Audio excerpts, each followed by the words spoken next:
Continuamos con el bloque de civil, ahora con un tema que creo que también va a ser interesante y es novedoso, que es el tema de la propiedad intelectual de los bienes de interés cultural, de los bienes del patrimonio histórico. Nos acompaña hoy es Sara Martín Salamanca, que es profesora de Derecho Civil de la Universidad Carlos III. Y sin más, Sara, cuando quieras te doy la palabra. Muy buenas tardes a todos. En primer lugar, es un placer para mí participar en este seminario, que tiene un nombre como modesto, porque en el ámbito académico el seminario es una cosa como doméstica, pero el éxito del público no habla de una cosa tan doméstica. En todo caso, espero que esto sí tenga de los seminarios lo que nos quedamos los académicos, que son estos foros donde uno precisamente se siente un poco en zapatillas y cuenta y pregunta y discute y a veces pues hasta da opiniones personales de ideas que están progres, o sea, en fin, esto pienso yo sobre aquello, veremos qué pasa más adelante. Bueno, dicho esto, creo que dispongo de 50 minutos aproximadamente. Mi intención no es agotarlos, porque igual eso significaría agotar también la resistencia del público, pero con todo y eso voy a intentar ofrecer una panorámica de lo que aproximadamente introduce el título de mi tema y mi presentación. La propiedad intelectual sobre bienes del patrimonio artístico, pero quizá la acotación del subtítulo un poco malvada y parafraseando, en fin, obras de otros que no mías, me lo he permitido y verán que durante la exposición lo haré también como una fórmula de enganche, bueno, a veces emocional, a veces temático, es donde está probablemente el meollo de la cuestión, la vida secreta del patrimonio inmaterial. Bueno, pues con toda esta intriga podemos empezar a hablar de cómo he planteado yo lo que es mi sesión de hoy, entendiendo, en fin, buscando un acomodo en lo que es también el resto del programa. Y anticipo ya que precisamente por eso todas las preguntas son bienvenidas, estén o no estén en el tema de mi exposición. Es decir, lo que no está en mi exposición igual sí que está en el mundo, ¿eh? Y entonces, en ese sentido, lo abarcaremos, aunque sea por una esquina o por una escuadra. Yo creo que lo más interesante o la forma de abordar hoy aquí un tema como es la propiedad intelectual con este público y con este contexto es haciendo hincapié o usando como hilo conductor quizá el problema que está en la esencia de la obra plástica, es decir, es un problema que no podemos evitar. Por tanto, las soluciones ya digo que van a ser difíciles porque el problema no se puede erradicar. Es como cuando uno tiene una enfermedad que no puede evitar, ¿no? Como tal enfermedad. Si esto es una patología, tampoco estoy segura, probablemente no es la forma más correcta, sencillamente forma parte de la morfología de las obras que forman parte del patrimonio artístico. Y es la siguiente. Cuando empiezan ustedes a estudiar o a acercarse al tema de la propiedad intelectual, van a encontrarse con una idea repetida y repetitiva, y es: no confundamos nunca el soporte y la vida jurídica del soporte con la vida jurídica de la idea que está incorporada a ese soporte. Pero todo esto en el bien entendido que la propiedad intelectual, el derecho exclusivo que concede ser propietario intelectual de algo, requiere que la idea no sea una idea desnuda, que la idea esté plasmada en un cuerpo mecánico. Por lo tanto, todos los casos, o muchos de ellos, van a tener una doble vertiente, que es la de, al mismo tiempo y sobre el mismo soporte, aglutinar los derechos, las inquietudes, los intereses de sujetos que ni siquiera tienen que coincidir en cuanto a la persona. Uno de ellos va a ser el propietario del soporte material o quien tiene al menos la posesión, aunque sea temporal. Seguro que ya se habrá hablado aquí de contratos y que aunque no se haya hablado son conocidos de muchos de ustedes, mucho mejor que por mí incluso, contratos de comodato, contratos de préstamo, contratos de depósito para exposición. En fin, no se tiene a lo mejor la propiedad, pero se tiene la tenencia temporal con alguna responsabilidad de algunas obras. Por tanto, repito, los derechos del propietario del soporte, por simplificar digo propietario, y por otro lado, los intereses del que no es propietario material, pero que es quien ha creado la obra. Ese que ha creado la obra ha podido vender la obra. Claro, si la ha vendido, lo que ha vendido es el soporte. ¿Y qué pasa con lo otro? ¿Qué pasa con su idea? ¿Qué pasa con su creación? ¿Queda abandonada? ¿Sigue la misma vida que el soporte? No, no necesariamente. En la mayor parte de los casos esto va a ser decisión de lo que se pacte en el contrato. Por tanto, podría ser que, me voy a poner en un caso prácticamente de laboratorio, pero por buscar los extremos, podría ser que el autor cediese solamente los derechos sobre la tenencia material, sobre el soporte, y se quedase o reservase todo lo que tenga que ver con la explotación de su obra. Eso significaría que quien tiene el soporte no puede explotar la obra sin el permiso del autor. Más o menos en esta diatriba, o en este, no sé cómo decirlo, en este problema, en este dilema, es en el que se van a fraguar los principales conflictos. Es decir, por una parte, ¿qué puedo hacer como tenedor del soporte si yo no soy el autor?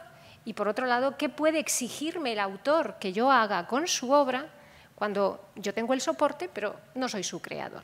Por eso, es verdad que en las obras plásticas, además, o en las obras, sí, esencialmente en las obras plásticas. Por plástico entiendo no solamente la pintura, sino también la escultura, incluso la fotografía. Por tanto, serían prácticamente todas las artes visuales, que son algunas, o sea, las que amalgaman gran parte del patrimonio artístico. Esta especie de inclusión dentro del soporte, la importancia del soporte, por decirlo de alguna manera, se subraya especialmente.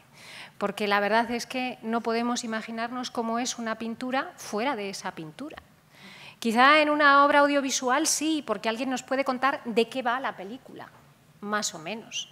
Pero en una obra plástica es que la obra es el soporte y el soporte es la obra.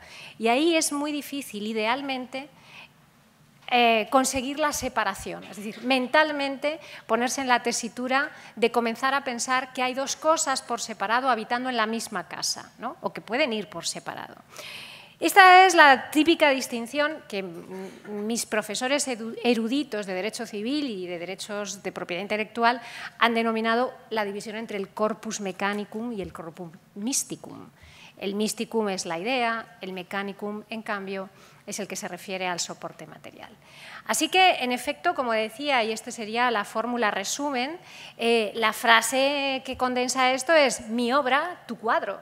Porque tú tienes la posesión o la propiedad del cuadro, pero mi obra sigue siendo mía.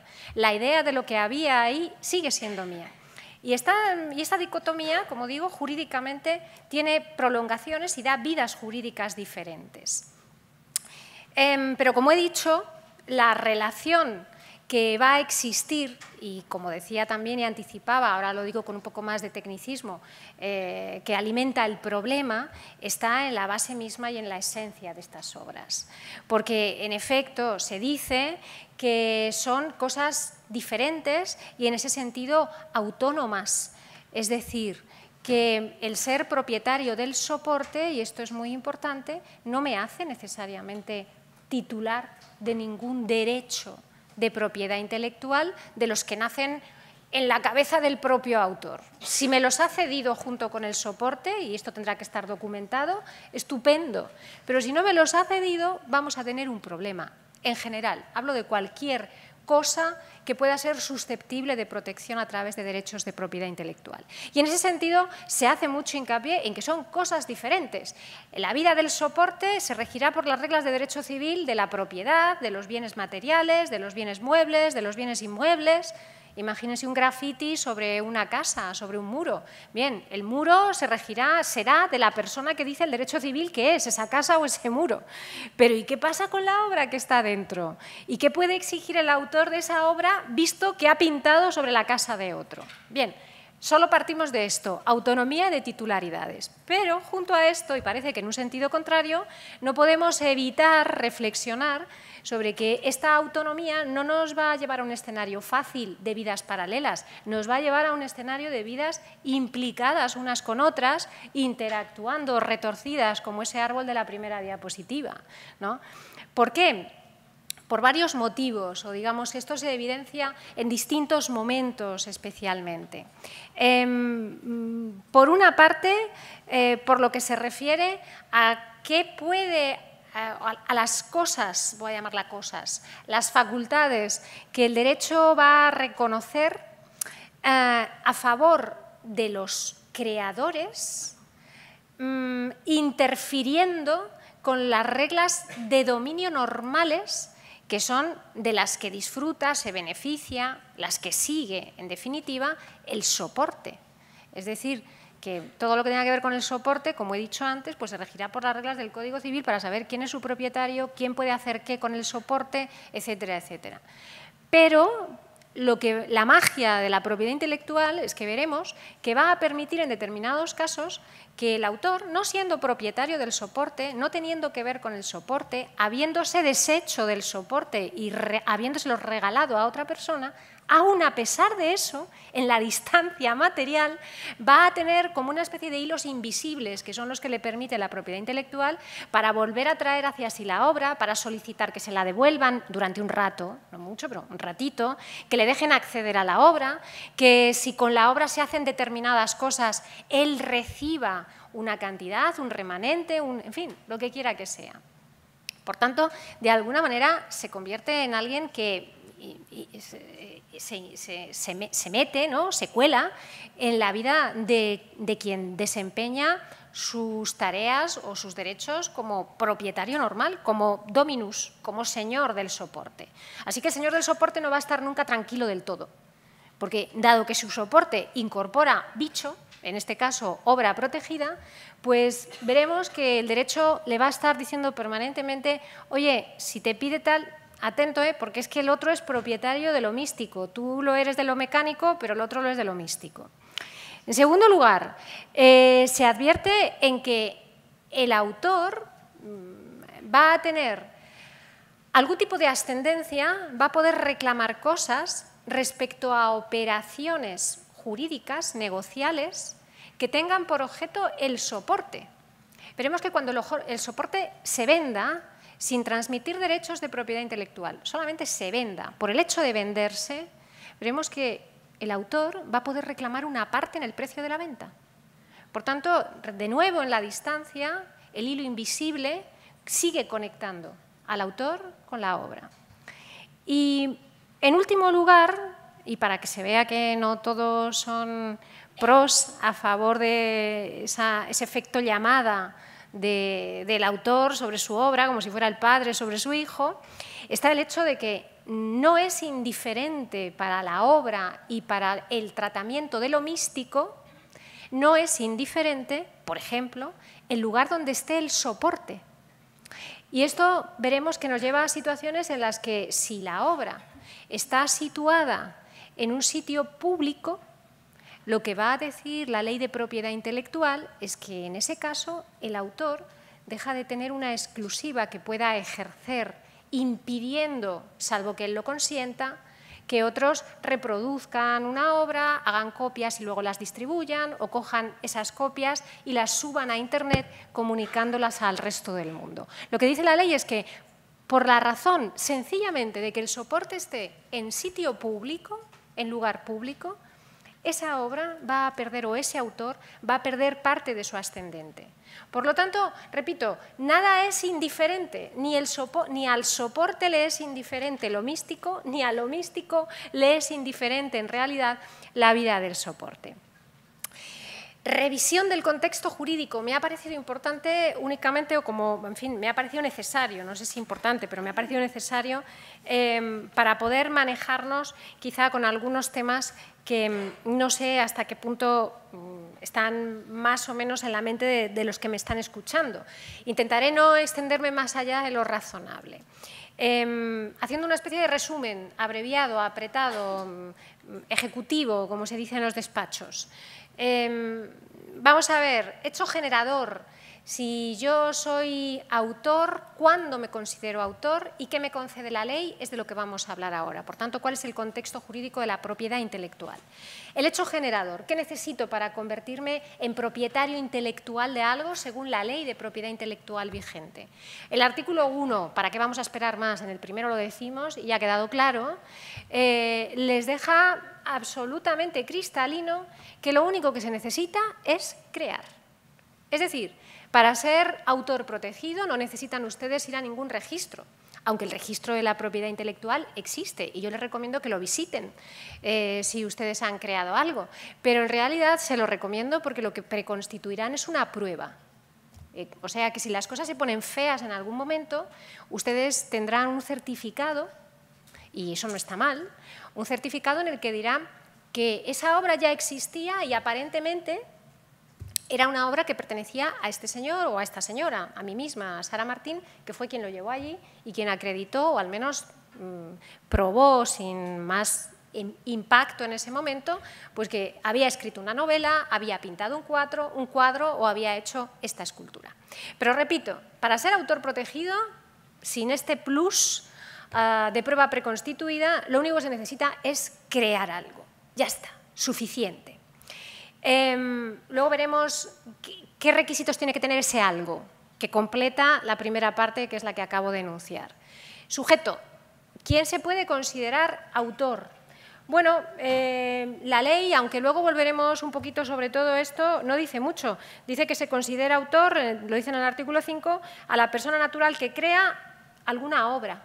Bueno, vale, pues ya está. Lo único que se necesita es ser persona natural. Por tanto, en España las personas jurídicas no serán nunca autores.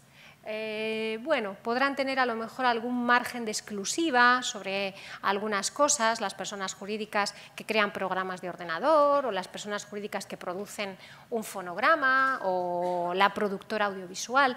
Repito, van a tener algún resquicio, digamos, de posibilidad de decidir el futuro económico de algo, de esto en lo que han participado, pero más que nada para tener un retorno de lo que es la inversión, porque en todos los ejemplos que he puesto, la persona jurídica no es una persona jurídica que pasaba por ahí, es una persona jurídica que ha invertido o financiado. Pero para el resto de los casos, que es de los que estamos hablando, y reconduciendo de nuevo nuestro discurso, basta con ser una persona física, de carne y hueso, una o varias, que se junten para hacer algo que va a resultar una obra. Además, el artículo 3 de la Ley de Propiedad Intelectual avisa, y como ven no nos estamos moviendo de los primeros 5 artículos, vamos a llegar al 10, o sea que esto está todo muy al principio. Aviso para navegantes, el artículo 3 de la Ley de Propiedad Intelectual dice que la protección que va a conceder la ley es independiente, pero al mismo tiempo es compatible e incluso acumulable, si el caso fuera, con otros derechos de exclusiva, porque en realidad la propiedad intelectual, cuando me convierte en propietario intelectual de algo, lo que me hace es monopolista sobre ese algo. Es decir, que soy yo quien decido qué se hace con esta cosa. Y lo decido, y puedo decidir hacerlo yo o puedo decidir qué tercero o a qué tercero autorizo para que lo haga en el caso de que yo no lo quiera hacer, ¿no? Pongamos por caso. Bueno, pues ese monopolio es compatible con otros tipos de monopolios que razonablemente no van a operar sobre el corpus mysticum, no van a operar sobre la obra, no van a operar sobre lo creativo. Van a operar seguramente, en la mayor parte de los casos, en lo otro. Lo otro muchas veces va a ser el corpus mechanicum. Por seguir un poco en el hilo conductor que he dicho que me proponía utilizar para la presentación, ya adelanto que la ley dice que esto es perfectamente posible y que, por tanto, no es de laboratorio y que Hay que encontrar la manera de que, si en algún punto friccionan, se coordinen. Bueno, pues lo importante era crear, hemos dicho, crear algo que constituyese una obra. Aquí sí que hay algún requisito, es decir, ¿qué consideramos obra? Y por lo que acabo de decir, digamos que el peso fundamental sobre el que pivota descubrir cuándo hay una obra protegible o cuándo entra en juego la exclusiva del derecho de propiedad intelectual, vemos que pivota o se cifra fundamentalmente en el objeto, porque en todo lo demás ha sido muy permisiva. Cualquier persona física que genere, que cree algo, lo importante es cómo es ese algo. Ese algo tiene que constituir una obra. Y el artículo 10 de la Ley de Propiedad Intelectual nos da 3 puntos de referencia para distinguir las obras de cualquier otra cosa que se mueva en el universo. ¿Y cuáles son esas 3 cosas? Muy fáciles de entender.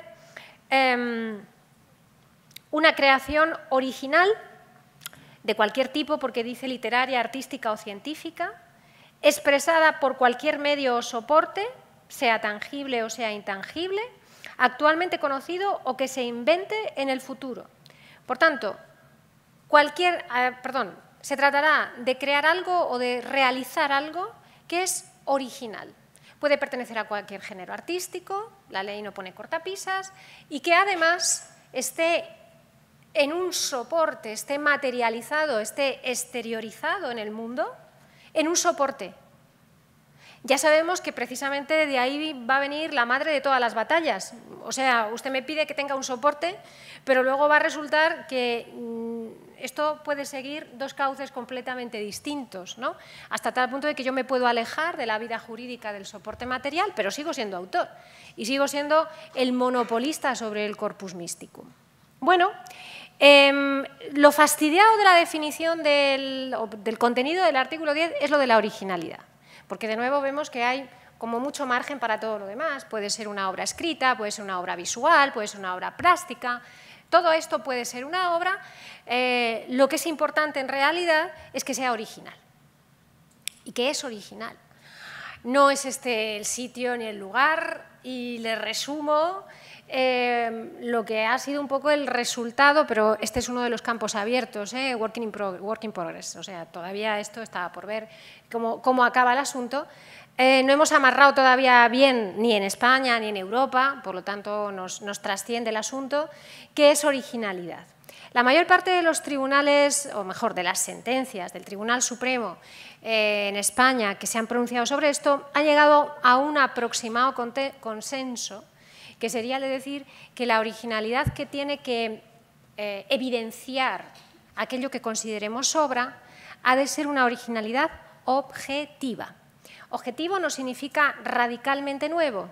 Objetivo o objetivamente original, dice el Tribunal Supremo, significa que exteriorice en los elementos de la obra, por tanto de manera objetiva, a eso se refiere, exteriorice la personalidad del autor que interpreta una parte de la realidad o de la fantasía, ¿no? Y en la medida en que, por ejemplo, 2 relatos sobre una misma base, o sea, si nosotros intentamos crear ahora mismo una historia con una base mínima, que sería chico busca chica, chico encuentra chica, chico y chica no se soportan, chico y chico se enamoran, chico y chica son felices, seguramente quien me acompaña en esta mesa y yo misma y ustedes articularían historias completamente distintas en el detalle, incluso sobre esa misma base, ¿verdad?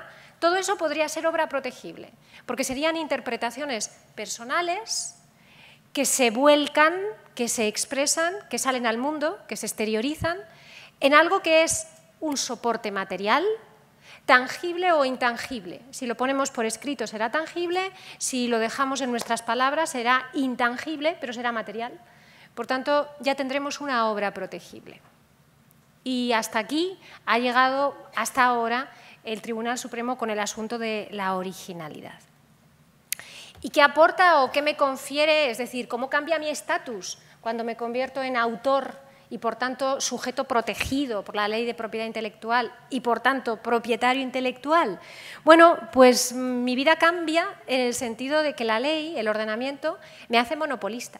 Lo he dicho antes. Me confiere un monopolio. Un monopolio de uso, fundamentalmente de uso, en todas sus variantes, sobre aquello que yo he creado. Es la justa recompensa a alguien que tiene un poquito de talento. La ley tampoco exige mucho, un poquito de talento, un poco de creatividad, ¿no? Bien. Esa exclusiva, tradicionalmente y siguiendo lo que dice la Ley de Propiedad Intelectual, porque en su estructura utiliza estos términos, digamos que tiene como dos bloques. Por una parte, monopolio sobre todo lo que sea puesta en valor económico, lo que se llaman derechos exclusivos sobre la explotación, derechos exclusivos patrimoniales o económicos o de contenido económico, todas esas maneras se les ha llamado. Y por otra parte, lo que se llama el derecho moral o la exclusiva moral. Ahora hablaremos un poquito de esto, porque lo de la moralidad. Y además, y unido, en tercer lugar, como en una batería aparte de facultades, están unos créditos, es decir, unos derechos de cobro, para que me entienda todo el mundo. Unos derechos de crédito que no están en principio vinculados a un derecho de exclusiva, sino que son derechos de crédito. Esos derechos de crédito, también llamados derechos de remuneración, a mí me parece que por lo que a nosotros nos interesa, aunque hay más, en la ley se habla de más derechos de remuneración, hoy quizá nos van a interesar, o hoy hablaremos en concreto de uno un poquito más que del otro, podríamos decir que para muchas de las cosas que forman parte del patrimonio protegido, es importante o tiene su aquel lo que se llama el derecho de suite y lo que sería el derecho de remuneración por copia privada. El derecho de suite es básicamente lo que he anticipado antes, que aquello de que el artículo 24 lo consagra y está unido a lo que antes he mencionado, que era la posibilidad que tiene el autor de cobrar una parte del precio en negocios jurídicos que tengan por objeto el soporte. No vale cualquier negocio jurídico. El artículo 24 de la Ley de Propiedad Intelectual dice que solamente serán reventas de una obra de arte, por tanto, la primera no cuenta, la siguiente sí. Además de ser reventas de obras de arte, deben ser aquellas reventas en las que participe un intermediario que sea un experto, que sea un profesional del rubro, más o menos. De esto hablan, como las galerías, por ejemplo, como casas de subastas, por ejemplo. Y además de todo eso, se va a necesitar que la compraventa supere el precio de la compraventa supere el umbral de los 800 euros. Bueno, si se cumplen todas estas cosas, y en el bien entendido que lo único que está pasando aquí es que hay una compraventa de un soporte, que quede claro, el autor va a poder reclamar una parte del precio. La parte que la ley dice, no cualquiera, La ley dice, da unos porcentajes con unas horquillas entre tal precio y tal precio, y esto es lo que podrá hacer el autor. Pero esto no deja de ser un derecho de crédito, es decir, lo que tiene el autor en ese caso es un derecho de participación en el precio. Y en cuanto a la copia privada, pues algo parecido. Por las copias privadas que se hacen, por ejemplo, de un cuadro o de las reproducciones de un cuadro, mejor dicho, el autor de ese cuadro, fíjense lo lejos que está. O sea, primero hay un cuadro, después ese cuadro se ha hecho, vamos a decir, fotografía. Después de fotografía, eso se ha aplicado a un libro. Y luego dentro del libro ha venido alguien que ha hecho copia de esa foto de ese libro. Bueno, pues aunque no se lo crean, parte del dinero que se paga, o mejor sí, del dinero que se paga por hacer esa copia, el dinero que se paga por hacer esa copia puede ser el dinero que me ha costado adquirir una máquina que me permita hacer esa copia, porque es una copia privada, la hago para mí, no me la han hecho, no es para mis alumnos de clase, no es para ustedes que están aquí, es para mí. Yo hago una copia para mí misma, porque quiero tener una copia de seguridad, porque me voy a ir de viaje, yo qué sé, por algún motivo. Bueno, pues, aunque no se lo puedan creer, parte de lo que yo he pagado por comprar el chisme, la cosa que me permite hacer esa reproducción, el aparato, el equipo, parte de ese precio va a buscar al autor y va a meterse en su bolsillo. Y si no es así, el autor lo puede reclamar. Con esto quedaría trazado el contenido de exclusiva. Antes he dicho que hablo un minuto del derecho moral porque creo que sobre el derecho de explotación más o menos se entiende o se capta, el derecho moral un poquito menos. El monopolio que confiere lo que se llama derecho moral, reconocido por el artículo 14 de la Ley de Propiedad Intelectual, fundamentalmente y en especial se refiere, por lo que aquí nos interesa, aunque tiene otras especificaciones, pero digamos que formulado de una manera muy genérica, fundamentalmente va a permitir que el autor siempre sea identificado como autor de esa obra y que, segundo, que la integridad o que la obra se mantenga íntegra, es decir, tal como él la creó, así es como ha de permanecer por siempre jamás. Y quienes la utilicen deben hacerlo respetando esa integridad.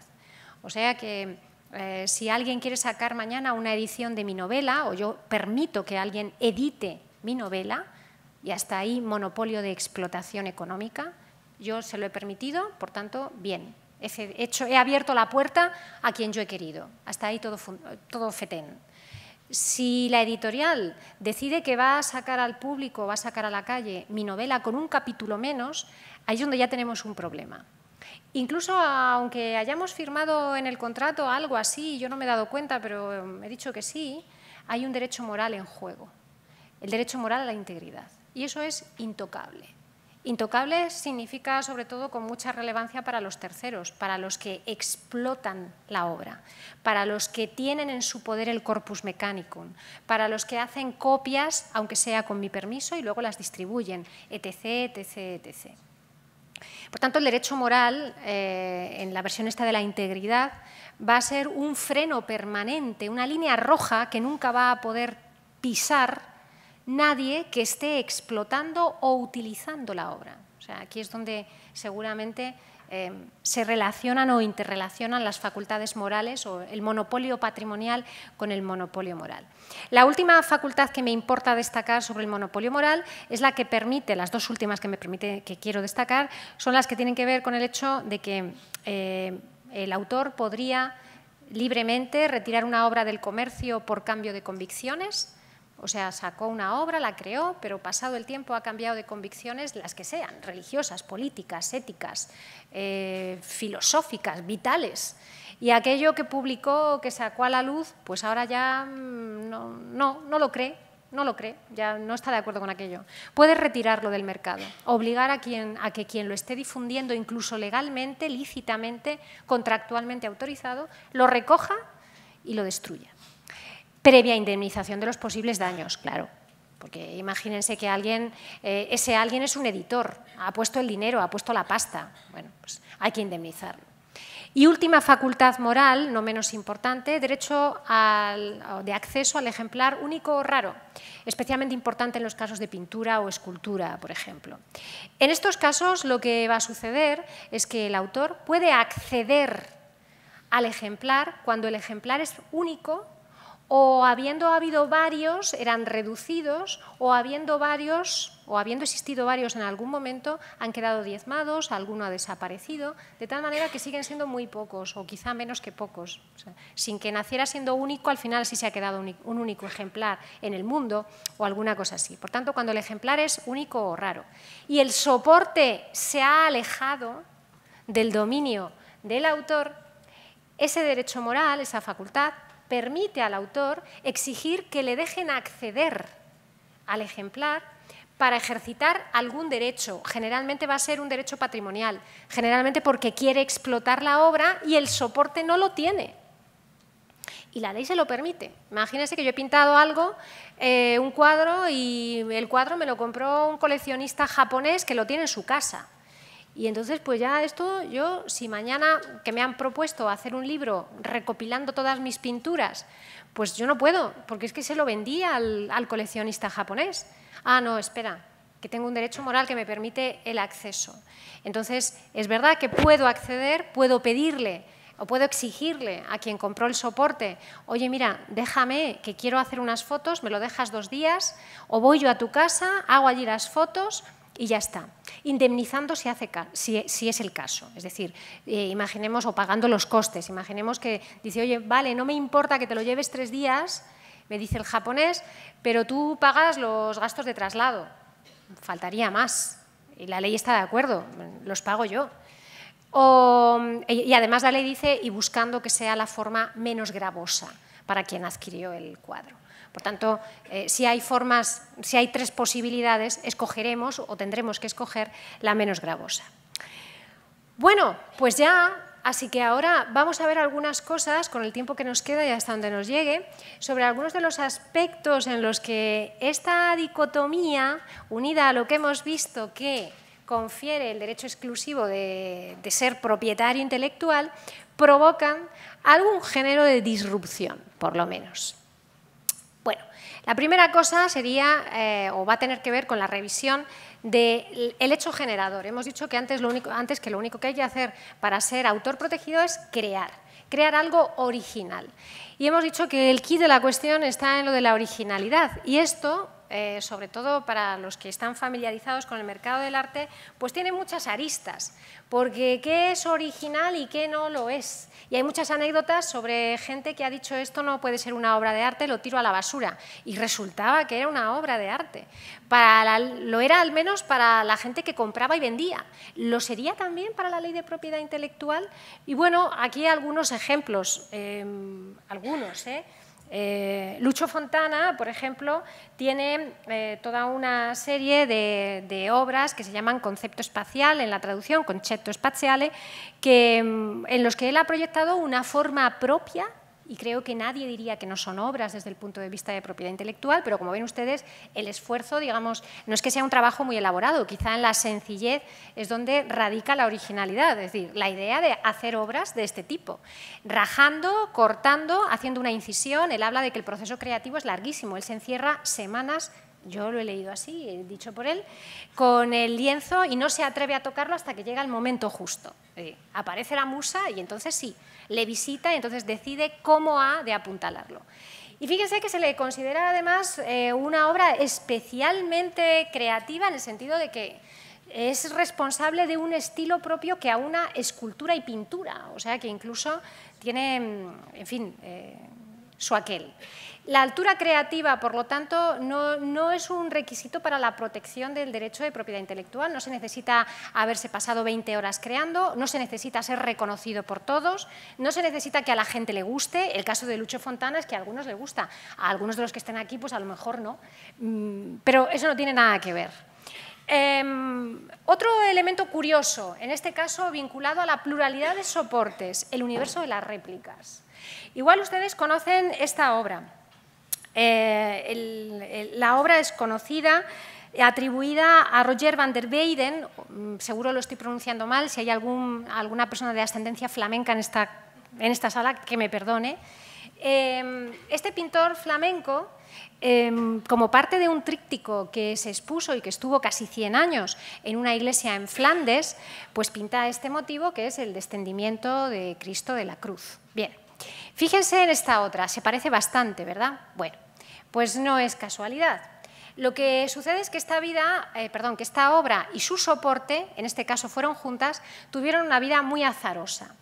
Después de estar casi 100 años expuesta en una iglesia en Lovaina, como he dicho, es adquirida por una reina, María de Hungría, familiar de Felipe II, que convence, digamos, al prelado de turno, consigue comprar la obra que le gustaba mucho a cambio de un órgano valorado en 1.500 florines, así dicen, bueno, no sé, los arcanos, y además de eso, una copia que reemplazaría el lugar que esta, la original, había ocupado hasta ese momento en la iglesia de Flandes.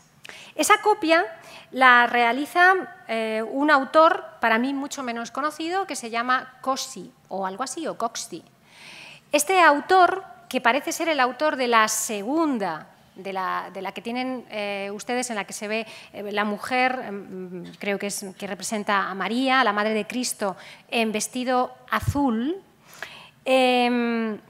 Perdón, al revés, la de Costi es la que tiene a la Virgen María representada con un vestido negro. La que está a la derecha, con el vestido azul, sería la original, que es la que se expone en el Prado. La original en el sentido de que es la que es de van der Weyden, o se le atribuye.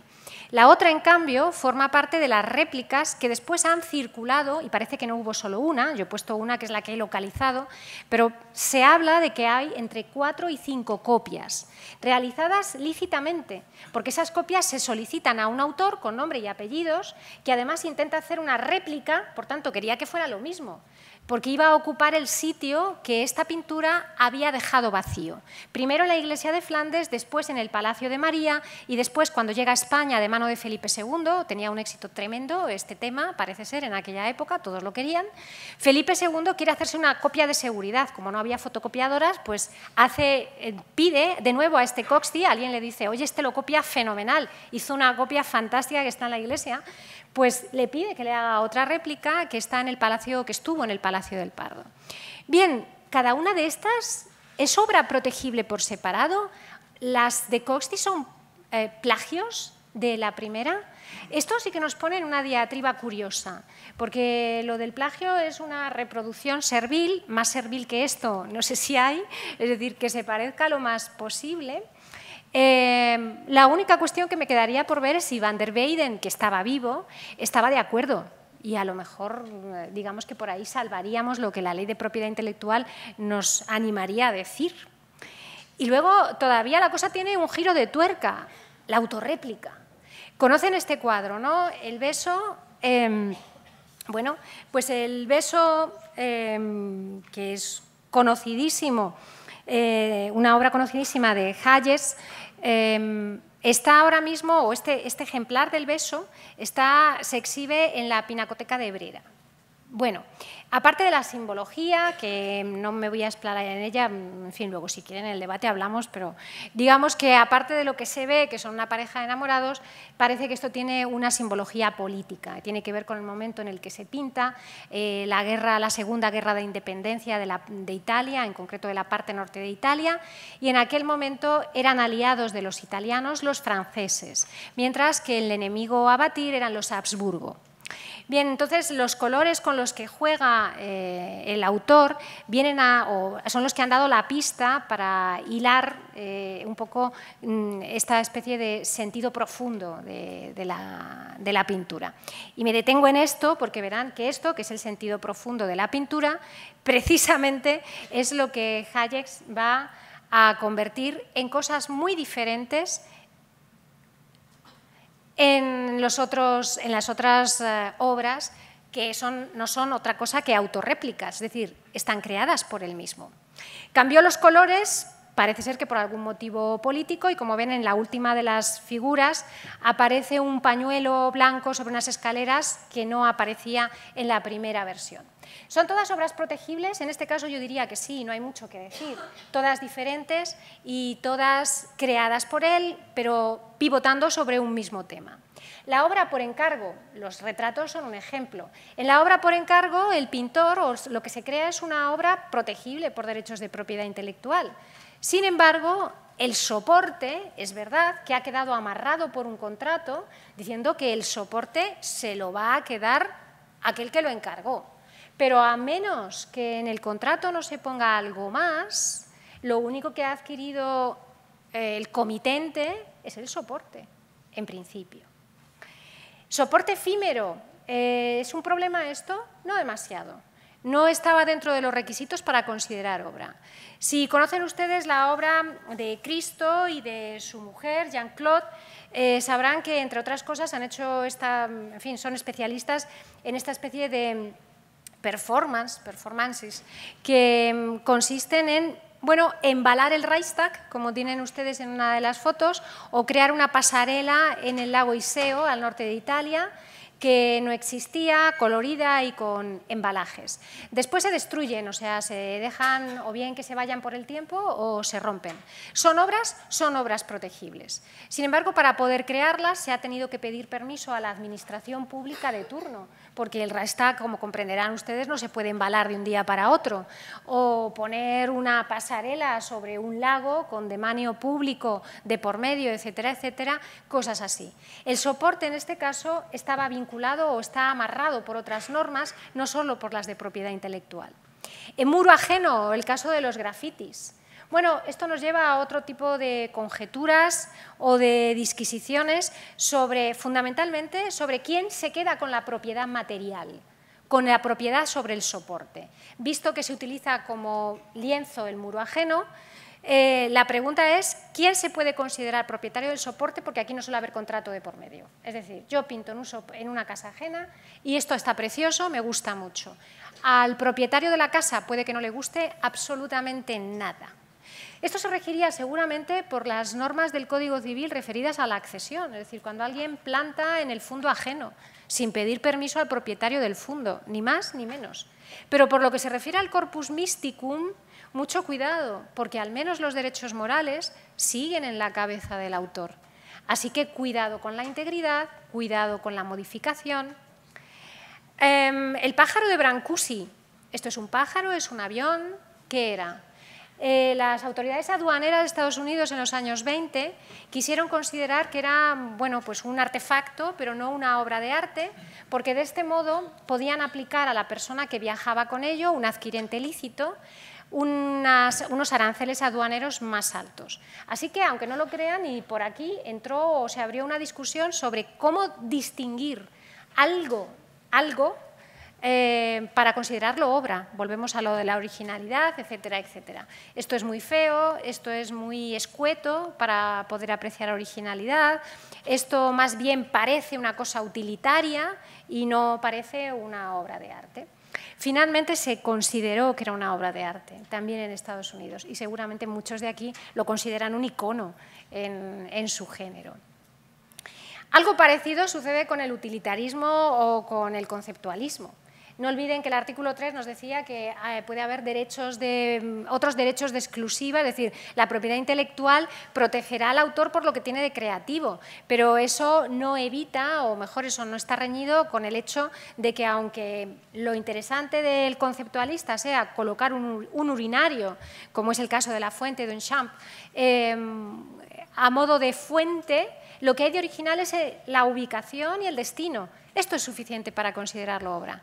¿El urinario en sí mismo era una obra? Posiblemente no, era un modelo utilitario y a lo mejor por ahí tenía cierta protección quien se lo inventó, pero no mucho más. El estilo, la idea no está protegida, por eso podemos hablar de una misma cosa, distintas personas, y generar obras distintas, protegidas cada una de ellas. Por eso ni el estilo ni la idea. Aquí ven 3 ejemplos de cosas muy parecidas, mismo tema, misma idea, pero obras diferentes. Y algo que es un boceto. Piedad Rondanini, el último trabajo de Miguel Ángel, 6 meses antes de morirse, estuvo trabajando en ello. Se lo regaló a su criado, probablemente un criado fiel, pero esto acabó en manos del marqués de Rondanini y ahora está expuesto en el Castello Sforzesco en Milán. De todas maneras, aunque sea un boceto, es obra. La ley de propiedad intelectual lo enumera como una posible obra. Estoy a punto de quedarme sin tiempo, de tal manera, o me he quedado ya, no estoy muy segura. Así que, para no abusar de ustedes, paso prácticamente al final, saltándome buena parte de lo que tenía previsto. Y digamos, voy a 2 puntos o a un punto importante. Lo dejamos aquí, con independencia de que si hay más cuestiones, las discutimos más adelante. Todo lo que he dicho, o mejor, en todo lo que he dicho me confirmo y ratifico, pero sí que hago una especificación, porque esta la he omitido esperando a que llegase el momento correcto. Este es el momento correcto. En general, hemos dicho que se parte de que el adquirente de la propiedad del soporte no es titular de ningún derecho exclusivo de propiedad intelectual. Y así es como empieza, o esto es lo primero que se dice, en un artículo icónico, el 56 de la Ley de Propiedad Intelectual. Hay varios casos que ilustran esto mismo. El más reciente, el caso Oteiza. La Fundación Oteiza se había hecho legalmente con el depósito, el cuidado, la recopilación de toda la obra del propio Jorge Oteiza, y además lo había hecho él en vida. Quiero decir que todo esto era voluntario y correcto, no vamos a entrar en más profundizaciones. Sin embargo, lo que sucede es que la Fundación, fallecido ya el autor, decide en un momento dado ponerla a disposición del público online. Eso ya es explotarlo. Para poder hacer eso hay que tener el permiso del autor o hay que ser titular, o sea, que nos hayan cedido, ¿no? Que nos hayan pasado por contrato la facultad exclusiva, que el autor nos haya abierto la puerta del monopolio, en una palabra. Ellos decían, no, bueno, lo que nosotros tenemos es el depósito de los materiales. Y lo que ha acabado diciendo la Audiencia Provincial de Madrid es, en efecto, ustedes tienen los materiales, pero según el artículo 56, si no hay nada más en ese contrato, y no lo había, ustedes no tienen derechos para poder explotar la obra. Eso sigue estando en quien quiera que tenga derechos sobre el corpus mysticum. Pero el artículo 56, en su párrafo 2, añade una excepción, importante o relevante para muchos de los que están aquí. El propietario del original de una obra de artes plásticas, o sea, la única excepción se hace con esto, obras de artes plásticas o fotográficas, tendrá el derecho de exposición pública de la obra, aunque no haya sido divulgada, o sea, aunque haya estado hasta ese momento en el más absoluto secreto. Una vez que ha sido vendida, el adquirente, el propietario del original de esa obra, tiene derecho a exponerla, solo a eso. No podría hacer copias y luego venderlas o tal, pero exponerla, que también es explotarla, eso sí. Digamos que la ley permite que eso vaya en el paquete del contrato sobre el soporte, la ley mete un extra. Ese extra es un derecho de propiedad intelectual, un derecho de explotación, la exposición pública.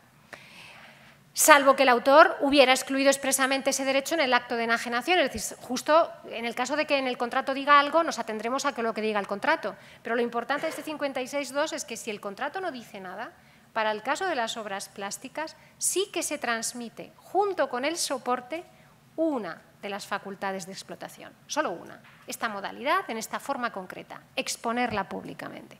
Pero que no es poco. Piensen en los museos, por ejemplo, ¿no? Que son la mayor parte de los adquirentes.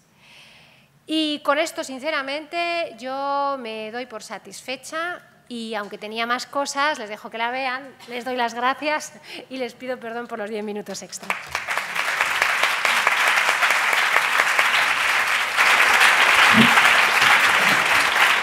Pues muchas gracias, Sara. Me ha parecido muy interesante y sorprendentemente sencilla la exposición para un asunto que tiene mucha complejidad. Yo quisiera añadir, fundamentalmente para los que estáis aquí, que quizá vuestra intención o bien vuestro puesto actual o vuestro futuro profesional se va a mover en el ámbito de la investigación científica, de patrimonio histórico, que este problema, que aunque Sara lo ha explicado magistralmente de forma muy sencilla, es muy complejo, se complica todavía más en aquellos casos en los que se trata de trabajos de investigación sobre obras con propiedad intelectual, es decir, estudiosos que pueden estar aquí en esta sala es que estén interesados en hacer un estudio sobre una obra de Tapies, que por tanto va a tener sus derechos de propiedad intelectual, pero a su vez esa obra científica o intelectual que van a realizar puede también a su vez ser susceptible de protección de propiedad intelectual. Más aún, y como si fuese esto un juego de espejos enfrentados, esa obra de investigación sobre Tapies puede ser usada en el futuro por otros investigadores también de Tapies que a su vez van a adquirir o pueden adquirir derechos de propiedad intelectual en su siguiente estudio, ¿no? Y esto en ocasiones puede provocar determinados problemas a nivel de pisar unos derechos intelectuales sobre otros. No, sé que no es el objeto de la ponencia, pero a los efectos de que se queden tranquilos, sí que les indico, y lo ha dicho el Supremo, en alguna ponencia anterior creo que he llegado a hablar de este asunto en más extensión, el Supremo ha acabado declarando que cuando se trata de investigación, adelante. María me dice que estuvo en aquella ocasión. Adelante, es decir, la ley de propiedad intelectual lo que tampoco quiere es coartar, quiere incentivar la investigación y, por tanto, con amplitud. Lo que sí que pide, sin que llegue a sancionarlo, sin que llegue a suponer un castigo para el que no lo cumpla, pero invita a que los investigadores que usen obras de otros investigadores, pues por favor, que al menos, en fin, no sean cutres y que digan que lo han cogido de un investigador y que reconozcan en su propia obra que este descubrimiento, esta idea, la expuso anteriormente otro investigador anterior, ¿vale? Era solo esto. Muy bien, pues ahora ya sí, invito a los ponentes de la siguiente mesa redonda. Gracias.